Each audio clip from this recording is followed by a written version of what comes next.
Ассалому алейкум, кымбаттуу достор. Силерге Кудайдын батасы тийсин. Микрофондо алып баруучулар Камчыбек Кыштобаев, Гүлайым Жаманкулова. Силер менен кайрадан жолугушканыбызга биз өтө кубанычтуубуз. Биздин акыркы 10 программабыз аркылуу силер жубайлардын бактылуу турмушунун сырлары менен тааныштыңыздар. Ушул берүүлөрдөн силер өзүңөр үчүн пайдалуу көп нерселерди алдыңарго деген ойдобуз. Телефон чалыңыздар, кат жазыңыздар. Мүмкүн дал ушул сиздин катыңыз эфирден угулушу мүмкүн. Үй бүлө темасы эч түгөнбөгөн тема. Мына ошондуктан биз аны дагы улантабызго деген ойдобуз. Бүгүн жүрөккө кандай мамиле кылыш керек экендиги жөнүндө врачтардын берген кеңештерин сиздерге сунуш кылабыз. Ыйык китептер жакында Мариям уулу Ыйса такыба сот катары келет деп айтышат. Бирок анын келерин биз кайдан билебиз? Бул жөнүндө биз программабыздын 2 бөлүгүндө ой бөлүшөбүз. Биз менен болуңуздар. Кудайдын тынчтыгы жана сүйүүсү силер менен болсун.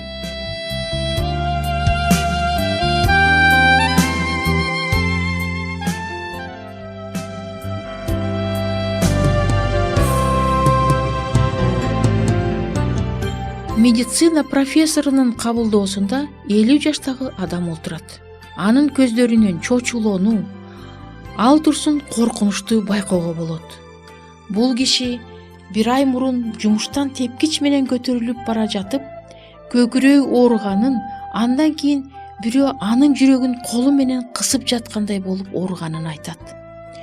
Чогуу иштеген адам ага валидол бергенден кийин жакшы болуп калат. Үйүндө жатып эс алат, бирок өзүн алсыз сезет. Эртеси врачка кайрылат. Артериалдык басымы нормалдуу эле болот. Поликлиникадан мага өтө чарчабаш керек деп айтышты, дейт оорулуу адам. Ошол үчүн кечкисин дем алыш күндөрү иштебей калдым, деп улантат өзүнүн сөзүн. Бирок иш деген иш экен да. Мен тезинен командировкага барышым керек болуп калдым.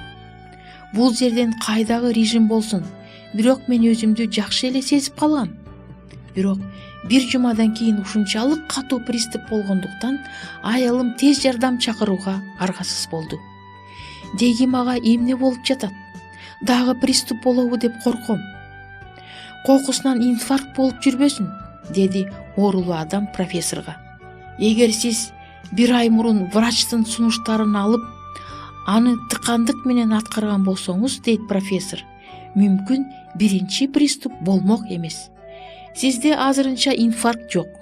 Бирок ал көбүнчө эркектер дал ушул биринчи приступту жана көкүрөктөгү ооруну этибар албоодон пайда болот. Алар врачка кайрылышпайт. Кайрылган күндө да анын айткандарын аткарышпайт. Өзгөчө өзүлөрүн жакшы сезишсе. Чындыгында эле мурдагы жылдарга караганда акыркы жылдары жүрөгү ооруган адамдар көбөйүп кетти. Жүрөктүн оорусу эмнеден болот? Силердин денеңердин эң негизги органы ооруганда эмне болот? Жүрөк оорусунун бир нече клиникалык формасы бар. Булар стенокардия, инфаркт миокарда, постинфарктный кардиосклероз, жүрөктүн кагышынын бузулушу. Бул оорунун пайда болушу миокардта, башкача айтканда жүрөк булчуңунда кан менен жетишсиз камсызданган бөлүктүн пайда болушунан болот. Ошондо врачтар айтат, ишемия пайда болгон деп.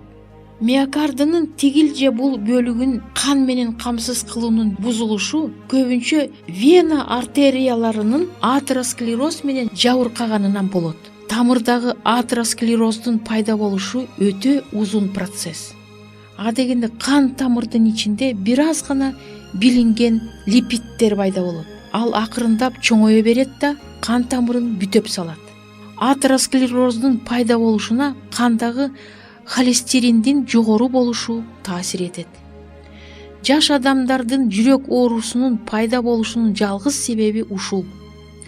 Бул жогорку калориялуу тамак аш ичкендиктин негизи жана ошондой эле өтө ашыкча тоюп алуудан, семирүүдөн болот. Мындай адамдар 10-20 же мындан да көп килограмм ашыкча жүктү көтөрүп жүрүшөт.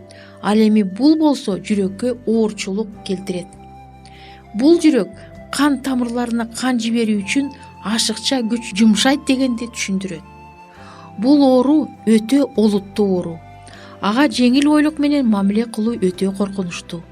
Бирок врачтар эгерде жүрөккө жакшы мамиле жасаса, анда анын ооруганын токтотууга же болтурбай коюуга болот деп ишендиришет. Биринчи орунда кандагы холестериндин деңгээлин азайтууга басым жасаш керек. Холестерин көбүнчө майлуу эт, балык, сары май, чочконун майы, каймак көп жеген адамдарда болот. Мына ушулардын бардыгын жана ошондой эле жумуртканын сарысын, боор, мээ жегенди кескин түрдө азайтыш керек. Холестериндин өлчөмү суткасына 300 миллиграммдан ашпашы керек. Ал эми 100 грамм боордо 430 миллиграмм холестерин бар.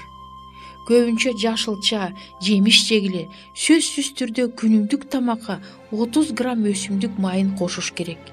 Майды чектеген диета кандагы холестериндин гана өлчөмүн азайтпастан, ашыкча килограммдан арылууга да жардам берет. Дененин салмактыгын азайтуу жүрөккө күч келтирүүнү төмөндөтөт. Тамак аш боюнча дагы бир маанилүү сунуш бул тузду пайдалануунун өлчөмүн азайтуу. Тамеки тартууну сөзсүз токтотуш керек. Спирт ичимдиктеринен баш тарткыла. Алкоголь кан тамырларын кеңейтет.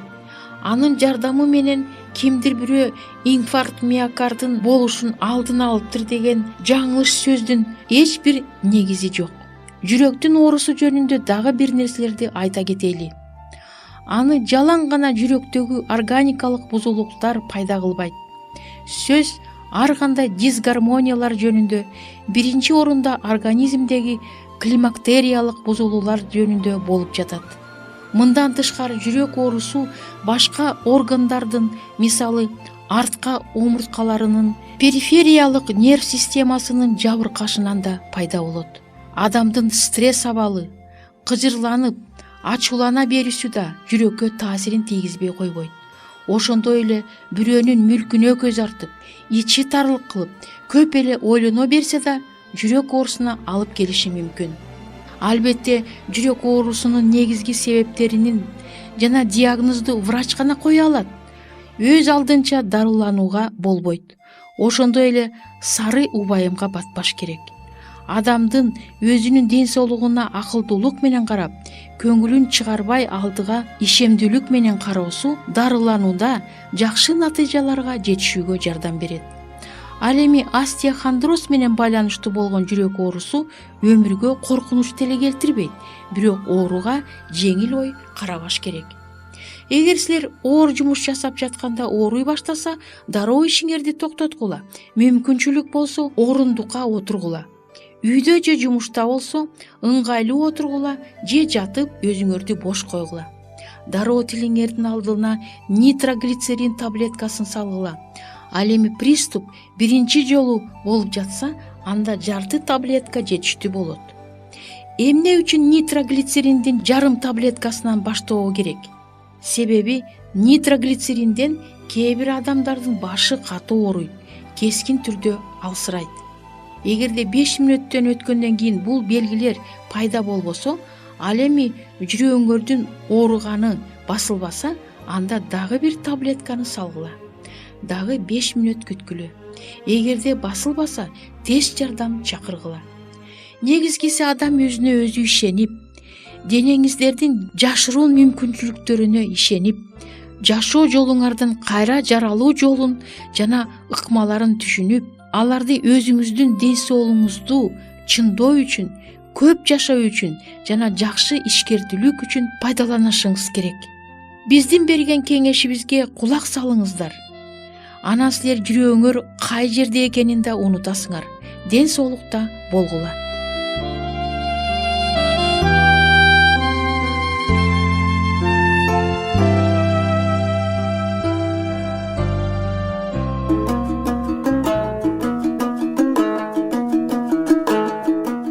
Эгер сиздерде суроолор болсо же көбүрөөк маалымат билем десеңиз, анда биздин WhatsApp номерибизге жазыңыз. +1 301 760 60 70. Кайрадан +1 301 760 60 70.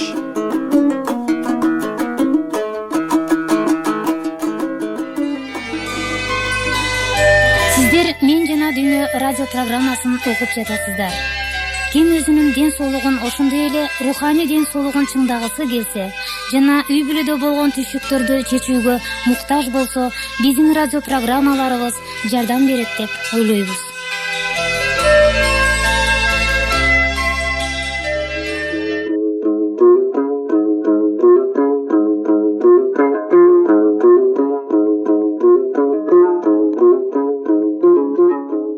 Берибиздин экинчи бөлүгүнүн да убактысы келди. Жакында жер жүзүнө Алла Тааланын жиберген элчиси Ыйса дүйнөнү соттоо үчүн келерин ыйык китептер айтышат. Бул жөнүндө Кудай бизди алдын ала эскерттиби? Же ал адамдарды билбестикке калтырдыбы?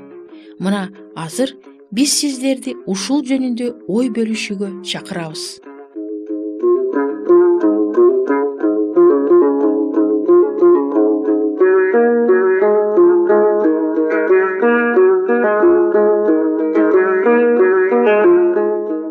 Азыркы цивилизация улам жогорулаган ылдамдык менен балекетке жакындап баратат. Көптөгөн илимий жетишкендиктер жана жогорку сапаттагы технология бүгүнкү дүйнөнүн маселесин чече албайт.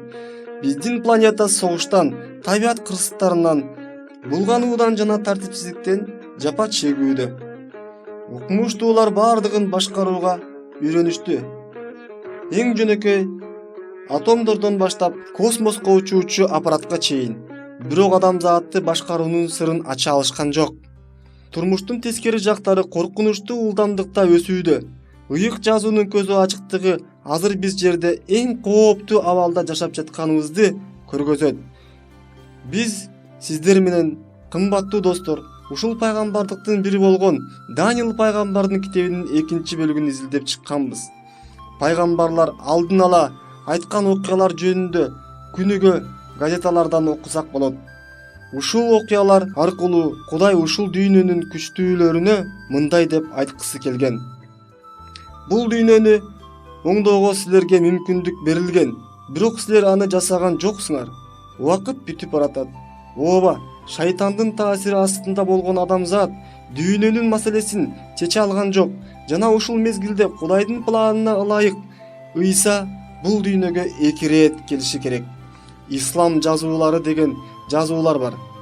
Алардын кээ бирөөлөрүндө Ыйсанын кайрылып келиши жөнүндө айтылат. Мындай жазуулардын бири бул хадистер. Автору Аль-Бахари. Ал мындай деп жазган: Менин жанымды сактап калган Алланын амири менен Мариям уулу Ыйса жакында адилет сот катары жакында келет. Балким кимдир бирөө минтип сурашы мүмкүн. Анын келерин биз кайдан билебиз? Ыйсанын окуучулары ага бир жолу ушундай суроо беришкен: Сенин келишиңдин жана дүйнөнүн акыр заман белгиси кандай болот? Инжил Матфейдин китеби 24-бап 3-эр. Бул суроого Ыйса так жооп берген. Ал окуучулардын көңүлүн жакынкы турган даракка буруп мындай деген: Анжыр жыгачынан окшоштукту алгыла, анан бутактары жумшагыраак болгондо жана жалбырактары өнүп чыкканда ошондо жай кубак жакын экенин билесиңер. Ошондой эле силер мунун ордунан чыга баштаганынан көргөндө анын Ыйсанын жакын эшиктин алдында экенин билесиңер. Инжил Марктын китеби 13-бап 28-29 ырлар. Андан ары улантып Ыйса экинчи жолу келердин алдындагы дүйнөдөгү боло турган окуялар тууралуу айта баштаган. Аларды биз бүгүн байкай алабыз.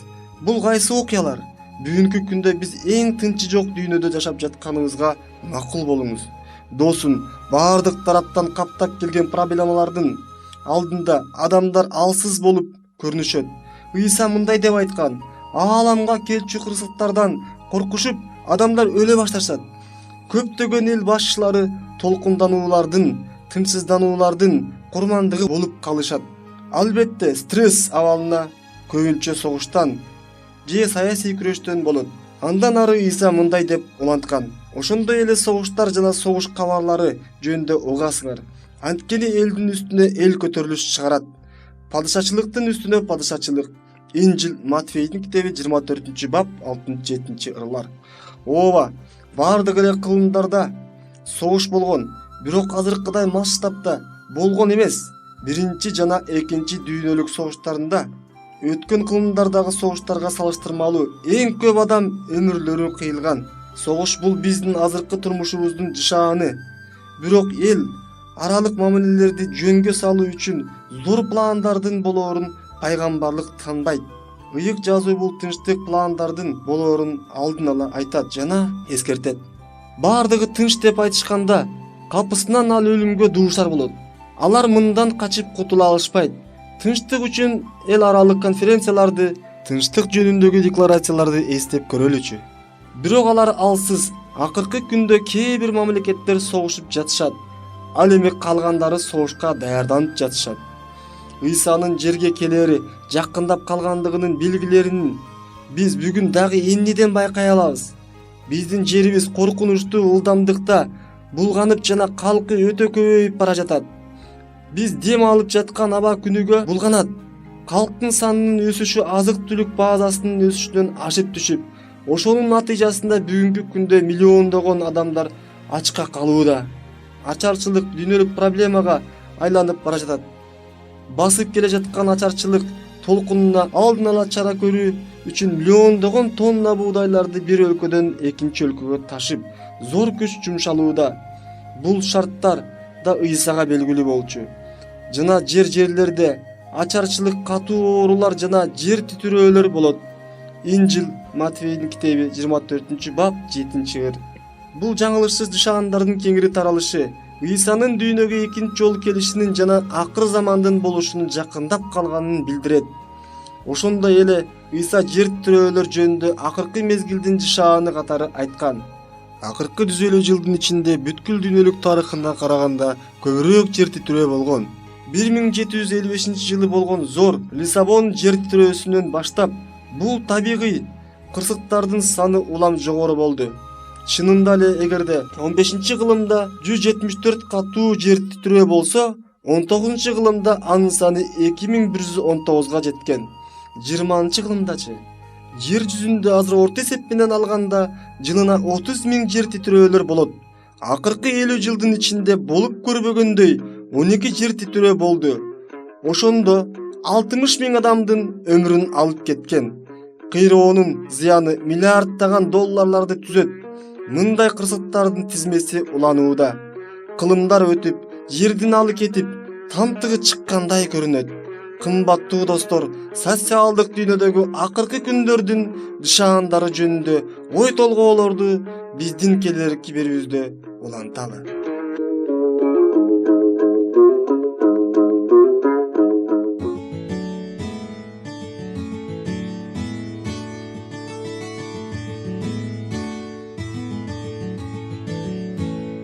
Урматтуу угармандар, биз сиздерди ыйык китептерди изилдөө боюнча кызыктуу курстарга чакырабыз. Шилтемелер сыпаттамада бар.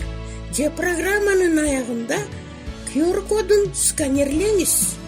Маалымат үчүн телефондор +996 705 28 48 07.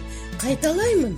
+996 705 28 48 07. Алла Таалам бул жолдо сиздерге батасын берсин.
Кымбаттуу биздин угуучуларыбыз, эгерде силерде суроолор пайда болсо же биз менен ой бөлүшкүңөр келсе, бул WhatsApp телефон аркылуу кайрылсаңыздар болот.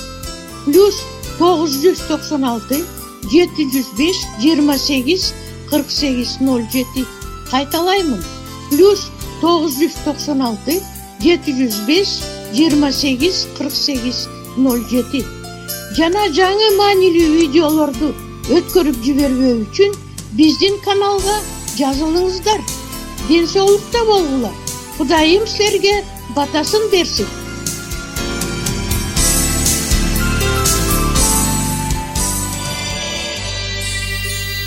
Биздин программабыз соңуна чыкты. Көңүл бурганыңыздар үчүн сиздерге чоң ыраазылыгыбызды билдиребиз.